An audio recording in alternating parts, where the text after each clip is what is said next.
Hello friends, welcome back to my channel and I hope आप सभी लोग स्वस्थ होंगे, मस्त होंगे। इस वीडियो में मैं आपको अपना एक अचीवमेंट दिखाना चाहता हूं। आपने बहुत सारे अचीवमेंट देखे होंगे लोगों के। कोई अपने घर दिखाता है, कोई गाड़ी दिखाता है, कोई 1 मिलियन दिखाता है। तो ये मैं सोचा सभी के साथ शेयर करना बनता है। और ये है मेरी अचीवमेंट। ये मैंने नहीं लिखी, ये तुलसीदास जी ने लिखी है।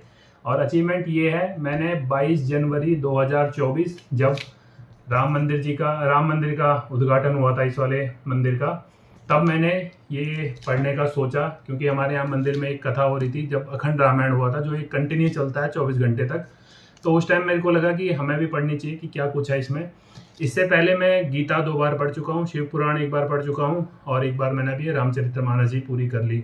कोई शो ऑफ वीडियो नहीं है। मैं ये नहीं कह रहा हूँ कि मैं बहुत बड़ा ज्ञानी बन गया हूँ। अगर आप मुझसे पूछोगे कि मैंने क्या सीखा है और मुझे क्या इसमें से याद है सब कुछ, तो मैं कहूँगा नहीं। बट हाँ, सार जो है, यानी जो कहते हैं ना, नटशल बात क्या है, वो मैं सीख चुका हूँ इन बुकों से कि क्या है। और सब बुकों का कहना यही है कि आपको भक्ति में विश्वास रखना होगा, आपको एक नाम जप रखना होगा, और आप अपना ज़िंदगी आराम से बिना किसी कष्ट से काट सकते हैं। तो कल ही मैंने इस बुक में, जब ये हम इसको लास्ट में इसमें पढ़ रहा था, एक तो पूरी रामचरितमानस है, फिर उसके बाद इसमें एक अध्याय आता है जिसमें गरुड़ जी, काकभूषणी जी, जो कि एक कौवे का रूप है, उनसे कई सारी चीज़ें पूछते हैं, अपने डाउट्स क्लियर करवाते हैं। तो उसमें मैंने गरुड़ जी ने उनसे पूछा कि सबसे उत्तम जीवन किसका है। तो इस बुक में भी यही लिखा गया है। और जो काकभूषणी जी ने गरुड़ जी को बताया कि जो सबसे उत्तम जीवन है वो है मनुष्य जीवन, जिसको देवता तक हासिल करना चाहते हैं, ताकि वो अपना भक्ति कर सकें, इस जीवन में दान पुण्य कर सकें। तो सबसे बढ़िया जीवन है इंसान का जीवन, मनुष्य का जीवन। तो आपको उसको अच्छे से यूटिलाइज करना चाहिए। जैसे कि आप भक्ति करें, नाम जप करें, दान करें, किसी की मदद करें, और जितने भी आप ये लगा लो कि आप किसी का बुरा चाह रहे हो, ये सब इसमें इस बुक में भी लिखा गया है। कि जो इसका सार है, जो लास्ट में आता है, उसमें भी लिखा गया है कि वो सब गलत है। और सबसे बड़ा जो इसमें बोला गया है कि सबसे बड़ा दुख क्या है, तो सबसे बड़ा दुख है दारिद्र होना। तो अगर आप प्रभु की भक्ति करेंगे तो आपको कहीं ना कहीं मैं आपको कह रहा हूँ, आपके मन में एक संतुष्टि होगी। इसमें ये भी लिखा हुआ, मैंने कल ही पढ़े हैं, तो इसलिए मेरे को ताज़ा याद है, आपके साथ शेयर करना चाहिए। और मुझे नहीं पता इस वीडियो को कौन देखेगा, तो जस्ट मैं अपना एक्सपीरियंस शेयर कर रहा हूँ। कोशिश करूँगा 5 से 6 मिनट में इसको रैप कर दूंगा। तो इसमें ये भी लिखा हुआ है कि हो सकता है पानी से मक्खन निकले, हो सकता है कि बालू को मथने से उसमें से तेल निकले, बट जिस भी इंसान में भक्ति नहीं है, या जो भी किसी नाम को नहीं जपता, या किसी में भक्ति भाव नहीं है, तो उसका संतुष्ट होना कभी नहीं है।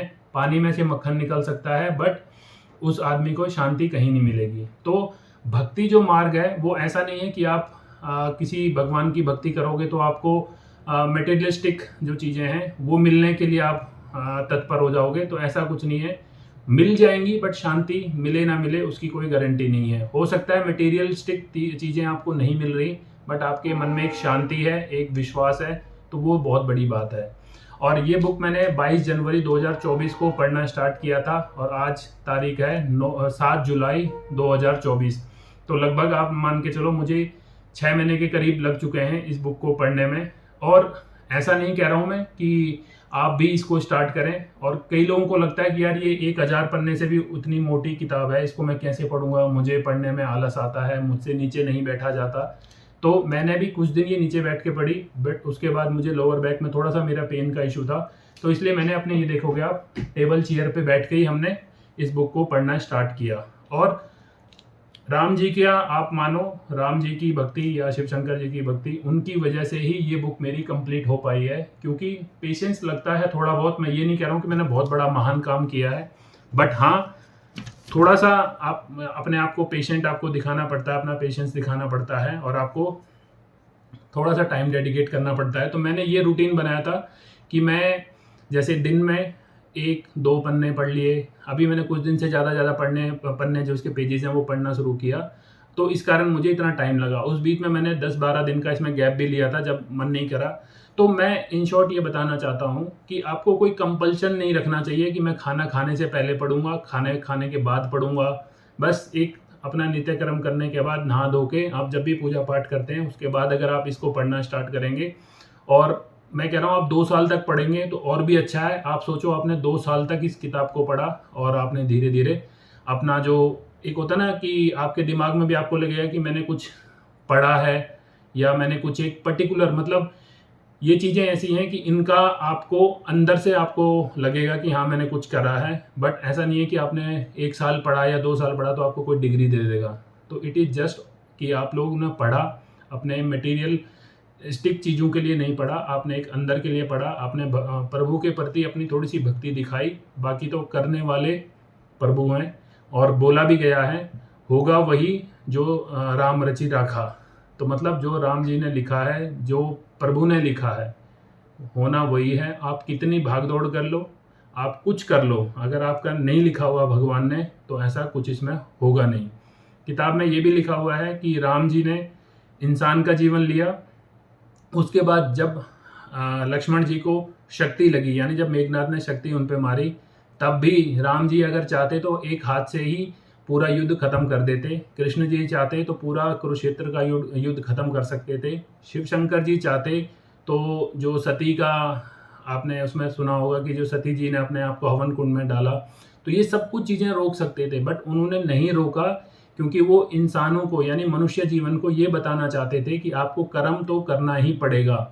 लक्ष्मण जी को जब शक्ति लगी तो हनुमान जी लंका गए, वहाँ से वैद्य जी को लाए। वैद्य जी ने बताया कि ये वाली औषधि आपको लानी है, वहाँ मिलेगी। हनुमान जी वहाँ गए और वहाँ से फिर वो औषधि लेके आए। तो आपने समझा इस बात से क्या हुआ? अगर चाहते तो राम जी एक हाथ लगा के लक्ष्मण जी को ठीक कर सकते थे, पूरा युद्ध एक दिन में ख़त्म कर सकते थे। बट उन्होंने फिर भी समुद्र से रिक्वेस्ट की, समुद्र से बोला कि हमें इसमें पुल बनाने दीजिए। अपने लोगों को बोला इसमें पुल बनाएं, जो कि आज भी है। उस पर पुल बनाया, वहाँ गए और वहाँ जाके इतना कुछ, इतनी बड़ी किताब लिखी गई है इसके ऊपर तुलसीदास जी के द्वारा। तो ये एक आपके लिए एक मैसेज है। आप पता नहीं किस तरीके से उसको ड्राइव करेंगे। हो सकता है किसी लोगों को लगेगा कि भाई तुम तो शो ऑफ कर रहे हो कि तुमने ये कर दिया वो कर दिया। हमने कुछ नहीं किया। मेरे से भी बड़े बड़े धुरंधर लोग बैठे हुए हैं जो एक एक दिन में पूरी किताब पढ़ लेते हैं। मैंने तो इसका हिंदी अनुवाद पढ़ा है। अब कई लोग बोलेंगे मुझे जो इसमें लिपि लिखी गई है वो पढ़नी नहीं आती। हिंदी लिपि भी है, सेम वही मैसेज है जो ऊपर लिखा है वही नीचे है। इट इज़ सेम लाइक कि आप हिंदी बोलते हैं, पंजाबी बोलते हैं, हरियाणवी बोलते हैं या कोई भी अदर लैंग्वेज बोलते हैं, मतलब सबका सेम है। तो आई होप आपने वीडियो यहाँ तक देखी हो। Thank you so much.